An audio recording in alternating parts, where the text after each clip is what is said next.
میرے پیارے آقا علیہ السلام کے پیارے دیوانوں، ادھر دعا کر رہی ہے، ادھر حضرت بابا فرید الدین گنج شکر رحمت اللہ تعالیٰ علیہ نماز کی تیاری کر رہے ہیں اور خود ہی نماز پڑھاتے ہیں۔ اور جب نماز پڑھا لی تو کہا تم اپنے اپنے مصلے چادر اٹھاؤ، اللہ تمہیں شکر عطا کرے گا، اور جیسے ہی اٹھاتے اللہ نے سب کو شکر بھی عطا۔ سبحان اللہ، یہ تربیت کا نتیجہ ہے، یہ تربیت کا نتیجہ ہے۔ ہم لوگ سب کچھ تو کرتے ہیں لیکن تربیت نہیں کرتے ہیں۔ بچوں کے فیوچر کے بارے میں مجھے ایک عالم دین کا وہ جملہ بہت یاد ہے، جب سے میں نے ان کی زبانی سنی تھی آج تک میرے دل میں وہ بسا ہوا ہے۔ وہ کہتے ہیں کہ مجھے اسلام کی بنیادی چیزیں، میں نے کسی مدرسے میں نہیں پڑھی، میں نے اسلام کی بنیادی چیزیں میں نے اپنی ماں سے سیکھی، سبحان اللہ، اپنی ماں سے۔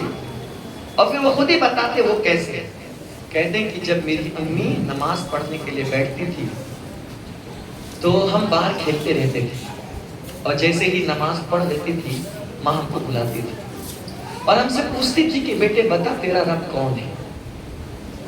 تو اگر ہم پہلی مرتبہ جواب نہیں دے پاتے تھے تو ماں بتاتی تھی کہ تیرا رب اللہ ہے۔ پھر پوچھتی تھی بتا بیٹے تجھے کون کھلاتا ہے، تو کبھی کبھی ہم کہہ دیتے تھے آپ کھلاتے ہیں امی، ابو کھلاتے ہیں، فرق کہتے نہیں ہم کو بھی کون کھلاتا ہے، تو کہتے ہیں آپ کے پاپا کھلاتے ہیں، کہا نہیں ہم سب کو کھلانے والی ذات اللہ کی ذات ہے، یہ عقیدہ رکھو۔ پھر پوچھا تم نبی، تمہارے نبی کا نام کیا ہے، کہا امی نہیں پتا ہے، مصلی پر بیٹھ کر کہتی ہے بیٹے تم اپنے نبی کا یہ نام ہے اسے یاد رکھو۔ کہاں پیدا ہوئے، مکہ شریف میں، کہاں وصال ہوا، مدینہ طیبہ میں، کتنے سال کے تھے، اتنے سال کے تھے، اور اس کے بعد پوچھتے تھے بیٹے بتا چاروں خلیفہ کون ہیں، نہیں آتا تھا تو امی ہمیں سکھاتی تھی کہ پہلے نمبر کے خلیفہ ابو بکر صدیق ہے، دوسرے نمبر پر عمر فاروق ہے، تیسرے نمبر پر عثمان غنی ہے، چوتھے نمبر پر مولا مشکل کشا ہے۔ اس طریقے سے ساری چیزیں اسلام کی بنیادی چیزیں ہمیں بتاتی تھی، اور جب ایک نماز پڑھ کر کے ہمیں سمجھا دیا اور جب دوسری نماز کے لیے بیٹھتی تھی پھر ہمیں ماں بلاتی تھی اور پھر وہی سوالات ہم سے ریپیٹ کرتی تھی، کچھ چیزیں ہم جواب دے دیتے تھے اور کچھ نہیں دے پاتے تھے تو ماں دوسری نماز میں کریکشن کر دیتی تھی، پھر تیسری میں پوچھتی تھی۔ اسی طرح چند ہفتوں کے اندر اسلام کی ساری بنیادی چیزیں ہم نے سیکھ لی تھی، ہمیں کسی مدرسے میں جا کر کسی معلم سے سیکھنے کی حاجت نہ پڑی، ہم نے بنیادی چیزیں ہم نے اپنی ماں سے سیکھ رکھی تھی۔ لیکن یہ کب ہوتا ہے جب ماں موبائل اور سیریل اور پکچر چھوڑ کر کے خود مصلی پر بیٹھ کر نماز پڑھتی ہے اور کھڑے ہو کر نماز ادا کرتی ہے اور اپنے بچے کو سکھانے کی کوشش کرتی ہے، تب جا کر کے انقلاب پیدا ہوتا ہے۔ ورنہ اگر خود ہی ہم بے راہبی کے شکار ہو گئے، باپ ایک طرف بیٹھ کر موبائل چلا رہا، ماں ایک طرف بیٹھ کر پکچر دیکھ رہی، باپ ایک طرف بیٹھ کر پکچر دیکھ رہا، ماں ایک طرف بیٹھ کر سیریل دیکھ رہی، تو بچہ کبھی غزالی نہیں پیدا ہوگا، بچہ نچنیا ہی پیدا ہوگا۔ لیکن اگر ماں فاطمہ ہوگی تو بیٹا حسن بھی پیدا ہوگا، بیٹا حسین بھی پیدا ہوگا۔ نعرہ تکبیر، نعرہ رسالت، نعرہ حیدری۔ اس لیے اولاد کی تربیت کے لیے پہلی چیز ہے خود ہم منظم ہو جائے اور پھر اپنے اولاد کی تربیت۔ تو کہا پہلی چیز جو ہمیں اپنے اولاد کو سکھانی ہے وہ ہے عقیدہ۔ قرآن نے لکھا ہے، میں اپنی طرف سے نہیں کہہ رہا، وَإِذْ قَالَ لُقْمَانُ لِابْنِهِ وَهُوَ يَعِظُهُ يَا بُنَيَّ لَا تُشْرِكْ بِاللَّهِ إِنَّ الشِّرْكَ لَظُلْمٌ عَظِيمٌ، بے شک شرک بہت بڑا ظلم ہے۔ دوسری چیز اولاد کو سمجھانی ہے وہ کیا، قرآن کہتا ہے وَوَصَّيْنَا الْإِنسَانَ بِوَالِدَيْهِ، ہم نے انسان کو ان کے ماں باپ کے حوالے سے وصیت کی۔ اگر بیٹا عقیدہ سیکھ گیا تو اب اعمال کی طرف آؤ، اور اعمال میں ایک لمبی فہرست ہے، نماز ہے، روزہ ہے، حج ہے، زکوٰۃ ہے، صدقہ و خیرات ہے، ایک دوسرے کے حقوق ہے، اڑوس پڑوس کے حقوق ہے، بڑے چھوٹے کا احترام، سب کچھ سکھاؤ، لیکن اس میں خاص طور سے جو مینشن کیا گیا ہے وہ یہ وَوَصَّيْنَا الْإِنسَانَ بِوَالِدَيْهِ، ہم نے انسان کو ان کے ماں باپ کے بارے میں تاکید کی ہے، وصیت کی ہے کہ ان کے ساتھ برا سلوک نہیں کرو۔ مولا کیا کیا انہوں نے جو تاکید کر رہا ہے؟ تو قرآن کہتا ہے حملتہ امہ وہنا علی وہن، تیری ماں نے تجھے اٹھائے پھرتی تکلیف پر تکلیف برداشت کر کے۔ جب تو ماں کے پیٹ میں تھا، ماں کو جو درد اور تکلیفیں واقع ہوتی تھی، وہ تکلیف بخوشی ایکسپٹ اور قبول اس لیے کر لیتی تھی کہ تو دنیا میں آنے والا ہے، تو دنیا میں آنے والا ہے۔ وہ تکلیف پر تکلیف، مصیبتوں پر مصیبت وہ جھیلتی رہی۔ اور آگے فرمایا وَفِصَالُهُ فِي عَامَيْنِ، اور جب تو پیدا ہو گیا نا تو پھر 2 سال تک کے ماں تجھے دودھ پلاتی رہی، اس کا چھوڑانا 2 سال ہے۔ وَالْوَالِدَاتُ يُرْضِعْنَ أَوْلَادَهُنَّ حَوْلَيْنِ كَامِلَيْنِ، مائیں اپنے بچے کو مسلسل 2 سال دودھ پلائے، اس کے بعد دودھ پلانا جائز نہیں ہے باختلاف۔ امام اعظم کے نزدیک 2.5 سال تک ہے، لیکن جو جمہور ہمارے یہاں مفتہ بھی قول ہے وہ 2 سال کا ہے، 2 سال تک کے دودھ پلائے۔ ٹھیک، رضاعت کے سلسلے میں 2.5 کے اندر تک رضاعت ثابت ہے، 2.5 کے بعد اگر کوئی کسی کو دودھ پلا تو رضاعت ثابت نہیں ہے۔ تو کہا ماں کے بارے میں اور باپ کے بارے میں ہم نے تاکید کی۔ وَفِصَالُهُ فِي عَامَيْنِ، اور اس کا دودھ چھڑانا 2 سال تک ہے۔ مولا کیوں؟ اَنِشْكُرْ لِي وَلِوَالِدَيْكَ، تاکہ وہ میرا بھی شکریہ ادا کرے اور اپنے ماں باپ کا بھی احسان مانے۔ اور اگر ایسا نہیں کرے گا تو پھر اسے کہو، اپنی اولاد کو بتاؤ اِلَيَّ الْمَصِيرُ، اے میرے بچے اگر تو ایسا نہیں کرے گا تو تجھے رب کی طرف پلٹ کر کے جانا ہے، اللہ کو حساب دینا ہے، اللہ کی بارگاہ میں جواب دہی ہے۔ اور جب یہ بات بچپن سے ہم اپنے بچوں کو سکھائیں گے نا تو کبھی نہ تو چوری کرے گا، نہ ڈکیتی کرے گا، نہ ظلم کرے گا، نہ اس کے علاوہ کچھ اور۔ اس کے ایک آیت چھوڑنے کے بعد پھر اعمال کی طرف ہی نصیحت دی، یا بنی انہا ان تکو مثقال حبہ، کہ اے میرے بیٹے اگر تو رائی کے دانے کے برابر بھی اگر تو گناہ کرے نا، چاہے فتکن فی السماء فی صخرۃ او فی السماء او فی الارض، او کما قال اللہ تعالی، چاہے تو کسی چٹان کے پیچھے چھپ کر کرے یا آسمان میں کرے یا زمین کی تہ میں کرے، یأتی بہا اللہ اس گناہ کو تیرے سامنے لائے گا میرے بیٹے۔ اس نے کبھی گناہ، یہ نصیحت کرو، یہ سمجھاؤ، اور اس کے آگے یا بنی اقیم الصلاۃ وامر بالمعروف وانہی عن المنکر، اے میرے بیٹے نماز قائم کرو، بھلائی کا حکم دو، وامر بالمعروف، بھلائی کا حکم دو اور برائی سے روکو۔ اس کے بعد والی آیت میں ہے وَلَا تُسَعِّرْ خَدَّكَ لِلنَّاسِ وَلَا تَمْشِ فِي الْأَرْضِ مَرَحًا، کہ اے میرے بیٹے جب تو کسی سے ملاقات کرنا، کسی سے مل تو مسکرا کر ملا کر، چہرے چڑھا کر ملا نہ کر۔ یہ نصیحت کرو اپنی اولاد کو، بڑوں کا احترام سیکھو، اس لیے کہ حضور نے فرمایا مَن لَمْ يَرْحَمْ صَغِيرَنَا وَمَن لَمْ يُعَظِّمْ كَبِيرَنَا فَلَيْسَ مِنَّا، جو چھوٹوں پر رحم نہیں کرتا اور بڑوں کی تعظیم نہیں کرتا، سرکار فرماتے وہ ہم میں سے ہے ہی۔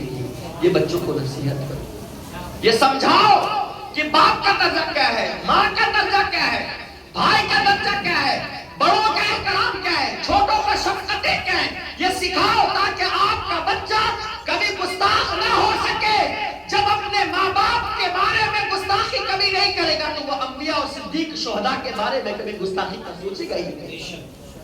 ورنہ اگر آپ نے صحیح تربیت ابھی نہیں کی تو کبھی کبھی تمہاری ہی گستاخی نہیں، وہ کہیں آگے بڑھ کر صحابہ تک نہ پہنچے، اہل بیت اطہار تک نہ پہنچے۔ اور آج کر رہے ہیں لوگ، کہاں تک گستاخی پہنچ گئی ہے، کیونکہ تربیت ہماری صحیح نہیں ہے۔ اگر ہم نے شروع میں بتا دیا ہوتا بیٹے صحابہ کے بارے میں کبھی زبان نہ کھولنا۔ مجھے اب بھی یاد ہے جب ہم فیض الادب پڑھ رہے تھے، اس وقت ہمارے استاذ نے کہا تھا بیٹے یہ جو آخری صفحات میں مشاجرات صحابہ کے حوالے سے جو باتیں لکھی ہوئی ہے نا، بس اتنا سمجھ لو کہ صحابہ کے آپس میں جو کچھ بھی معاملات ہوئے ہیں اس میں کلام کرنا، اس میں باتیں کرنا، اس میں پڑھنا، یہ ہم سب کے لیے حلال نہیں ہے، حرام ہے۔ جب بھی یہ بات آئے تم سب ہاتھ پلٹ دیا کرو، اس کے بارے میں گفتگو نہ کیا کرو، زبان پر نہ لایا کرو، اس لیے کہ اللہ نے سارے صحابہ کے ان کے آپس میں جو بھی معاملات ہوئے اللہ نے سب کو معاف کر دیا ہے۔ اللہ رضی اللہ عنہ ورضوا عنہ کا خطاب دیا ہے، وَكُلَّ وَعْدَ اللَّهُ الْحُسْنَى، ہر ایک کے لیے اللہ نے جنت کا وعدہ فرما دیا ہے۔ یہ استاد نے ہمیں بتایا تھا، اس وقت سے لے کر کے آج 2-4 سال پہلے تک کے ہمیں پتہ ہی نہیں تھا کہ آپس میں صحابہ کے درمیان کیا باتیں ہوئی تھی، کیونکہ ہمارے استاد نے ہماری تربیت ایسی کی تھی۔ اگر ہم باپ ہو کر کے، اگر ہم ماں ہو کر کے اپنے بچے کو بتائیں اس کائنات میں سب سے افضل اگر کوئی ہے تو وہ مصطفیٰ جان رحمت ہے، چاروں خلیفہ میں سب سے افضل اگر کوئی ہے تو وہ صدیق اکبر ہے، انبیاء کے بعد اور ملائکہ رسول کے بعد اس کائنات میں آدم کی امت سے لے کر کے قیامت تک کے لیے سب سے افضل اگر کوئی انسان ہے تو وہ صدیق اکبر کی ذات ہے۔ یہ اگر سمجھائے تو وہ بچہ کبھی گستاخی نہیں کرے گا، وہ کبھی برائی نہیں کرے گا، ان کی شان میں توہین نہیں کرے گا، اور پھر اسی کی برکت سے اللہ اسے جنت کا مزدہ بھی عطا فرماتا ہے۔ یہ تربیت ضروری ہے، تربیت کرے اپنے اولاد کو۔ پہلی چیز ہے عقیدہ، دوسری چیز ہے اعمال۔ عقیدہ، پہلے عقیدہ سکھاؤ، نمبر 2 اعمال، نمبر 3 اصلاح باطن، دل کی صفائی۔ دل کی صفائی، بیٹے اپنا دل گندا مت کر، اس لیے کہ حضور نے فرمایا جسم کے اندر ایک لتھڑا ہے گوشت کا، اذا صلحت صلح الجسد کلہ واذا فسدت فسد الجسد کلہ۔ اگر وہ صحیح ہو گیا نا تو پورا جسم صحیح ہو جائے گا، اور اگر وہ بگڑ گیا تو پورا جسم بگڑ جائے گا۔ الا وہی القلب، الا وہی القلب، الا وہی القلب۔ آگاہ ہو جاؤ، وہ تمہارا دل ہے، وہ تمہارا دل ہے۔ اور انسان بگڑتا کیوں ہے؟ دل کے بگڑنے کی وجہ سے۔ انسان سدھرتا کیوں ہے؟ دل کے سدھر۔ یہاں مجھے مولانا روم علیہ رحمہ کا ایک واقعہ، یعنی آپ کی لکھی ہوئی حکایت یاد آ رہی ہے۔ میں نے اکثر جگہ پر تربیت کے حوالے سے یہ بات کہی ہے۔ ایک گاؤں ہے، اس گاؤں میں ایک کنواں ہے، اور اسی کنویں سے سارے لوگ پانی نکالتے تھے اور پیتے تھے، کپڑے دھوتے تھے، کھانا بناتے تھے۔ اتفاق ایسا ہوا، ایک دن اس کنویں کے اندر ایک کتا گر گیا۔ جیسے کتا گرا، اب لوگ کیا کریں؟ علماء سے مسئلے پوچھنے لگے۔ کسی نے کہا اتنے ڈول نکالو تو کنواں پاک ہو جائے گا، کسی نے اتنے ڈول نکالو تو پاک۔ ایک عالم نے کہا کہ کتا اگر گر گیا ہے، لعاب اگر لگے ہوں گے تو سارا پانی ناپاک ہو گیا ہے، نکال دو۔ تو کہا ٹھیک ہے۔ جب لوگوں نے پانی نکال دیا تو چونکہ اس میں چشمہ ہے نا، تو نکلتے نکلتے نکلتے پھر سے پانی بھر گیا۔ کہا حضرت کے مطابق تو ہم نے پانی نکال دیا ہے، اب ایسا کرتے ہیں کہ یہ پانی پہلے حضرت جی کو پلاتے ہیں۔ آج کل ایسے ہی تو ہوتا ہے نا، سیکھیں گے بھی مولوی صاحب سے اور سارا ٹوکرا بھی مولوی پر میں ڈالتے ہیں۔ تو کہا پہلا جو ہے نا، پہلا گلاس ہم حضرت میں، تاکہ وہ پی لے تو ہمارا دل بھی مطمئن ہو جائے گا۔ وہ ایک گلاس پانی بھر کر کے گاؤں والے لے گئے حضرت کے پاس۔ جب وہاں گئے اور کہا حضرت آپ نے جیسا بتایا تھا نا پانی نکالنے کا، ہم نے نکال دیا۔ کہا بڑا اچھا کیا آپ نے۔ تو کہا کہ اب کیوں آئے ہو؟ کہا اب ہم اس لیے آئے ہیں کہ ہم یہ چاہتے ہیں کہ یہ پانی پہلے آپ پیے تاکہ ہمارا دل کو مطمئن ہو جائے۔ کہا ٹھیک ہے ہم پی لیں گے، لاؤ۔ جیسے ہی گلاس آپ نے لی اور پانی ہاتھ میں لیا تو پانی کو دیکھا تو اس میں کتے کے بال پڑے ہوئے تھے۔ اس لیے کہتے ہیں پانی دیکھ کر پینا سنت ہے۔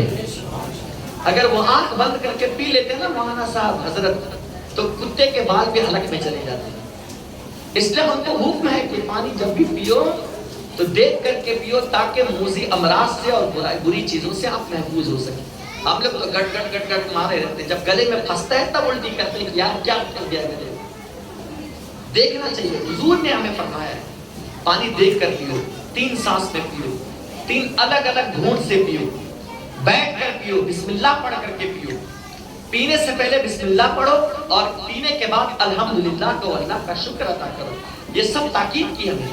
تو جب دیکھا انہوں نے تو اس میں کتے کے بال پڑے ہوئے تھے. آپ نے ہٹا دیا. کہا تم نے پانی واقعی نکالا ہے؟ کہا ہاں.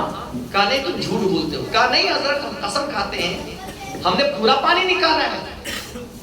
تو پھر آپ نے دماغ لگایا, فرمایا یہ بتاؤ پانی نکالا تم نے؟ کہا ہاں. کہا اس میں جو کتا گرا ہوا تھا اس کو نکالا کہ نہیں نکالا تم نے؟ کہا ہم نے تو اس کو تو نہیں نکالا, آپ نے تو اس کو نکالنے کے لیے کہا ہی نہیں تھا. آپ نے تو صرف پانی کے بارے میں کہا تھا تو ہم نے پانی نکال دیا, کتا تو ہم نے نکالا. تو کہا گدھو تم زندگی بھر پانی نکالتے رہو اور اگر اس کتے کو نہ نکالو تو پانی کبھی بھی پاک نہیں ہو سکتا ہے.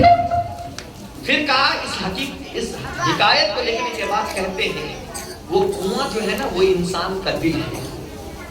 بہت دھیان سے سنیے گا, وہ کنواں جو ہے وہ انسان کا دل ہے اور اس کے اندر جو کتا گرا ہوا ہے نا وہ ہے چگلی, برائی, غیبت, زنا, بدکاری, جھوٹ, ظلم, جہل. یہ ساری چیزیں وہ کتے کی شکل میں دل ہے. یہ نماز, روزہ, حج و زکات, تسبیحات جو پڑھ رہے ہیں نا وہ پانی نکالنا ہے. بتاؤ جب تک تمہارا دل صاف نہیں رہے گا اس نماز کا کوئی اثر ہو سکتا ہے؟ جب تک تمہارا دل صاف نہیں رہے گا اس تربیت کا کوئی اثر ہو سکتا ہے؟ جب تک تمہارا دل صاف نہیں رہے گا ایسی محفلوں کا کوئی اثر, بلکہ میں پورا قرآن پڑھ کر کے بھی سنا دوں نا تو آپ کے دل پر کچھ اثر نہیں پڑے گا. کیوں؟ اس لیے کہ آپ کے دل کا کتا جو ہے نا ابھی بھی وہیں پڑا ہوا ہے. مسلمانوں اگر تم یہ چاہتے ہو کہ تمہارے معاشرے میں تبدیلی آئے تو پہلے دل کی اصلاح کرو, دل کو صاف کرو, توبہ کرو, دل کی گندگیوں کو, ضم کو قرآن کی تلاوت کرتے کرتے اتنا دھو لو کہ دل آپ کا آئینہ بن جائے اور اس طرح چمکے جس طریقے سے آئینہ چمکتا ہے. اس دل میں کسی مومن کے لیے بغض نہیں ہونا چاہیے, کسی کے لیے کپٹ نہیں ہونی چاہیے, کسی کے لیے جلن نہیں ہونی چاہیے, کسی کے لیے اللہ اکبر برائی نہیں ہونی چاہیے. اور دل کو مومن کے لیے صاف کر لو. جب صاف کر لو گے نا تو ایک بار بھی سبحان اللہ کہو گے تو اس کا اثر دل پر جا کر ضرور پڑے گا. نماز پڑھو گے تو اس کا اثر آپ دیکھیے نا. آج کوئی 10 سال سے, کوئی 20 سال سے, کوئی 30 سال سے, کوئی 40 سال سے نماز پڑھ رہا ہے لیکن 40 سال پہلے جیسے تھے اب بھی ویسے ہی, 30 سال پہلے جیسے تھے اب بھی ویسے ہی ہے, بلکہ پڑھنے کے بعد تو اب تو اور برے ہو گئے. ایک طرف کہتے نمازی ہے اور دوسری طرف جواری ہے, ایک طرف نمازی ہے اور دوسری طرف سب سے بڑا جھوٹ ہے. وجہ کیا ہے کہ اثر نماز کا نہیں ہو رہا؟ تو وجہ یہی ہے کہ ہمارا دل صاف نہیں ہے. تو تیسری چیز جو بتائی گئی وہ یہ اصلاح باطن. اور یہ بھی ایک حدیث اسی کے ضمن میں سناتا ہوں. اللہ نہ ہمارے چہرے کو دیکھتا ہے جو فیشیل کرا کر گورے گورے بنتے ہیں نا, اور مائیں بہنیں میک اپ کرا کر کے گوری بنتی ہیں, مجھے معاف دیجیے گا, اللہ اس صورت کو نہیں دیکھتا ہے. اللہ چہرہ دیکھتا ہے تو رابعہ بصریہ کا دیکھتا ہے. سبحان اللہ.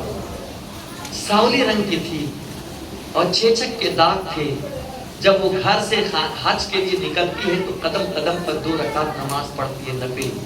اللہ نے کہا کعبے سے کہ کعبہ میری محبوب بندی آ رہی ہے تیری زیارت کے لیے لیکن اسے وقت لگے گا, تو ایسا کیوں نہیں کرتا, تو خود اس کی زیارت کے لیے چلا جا.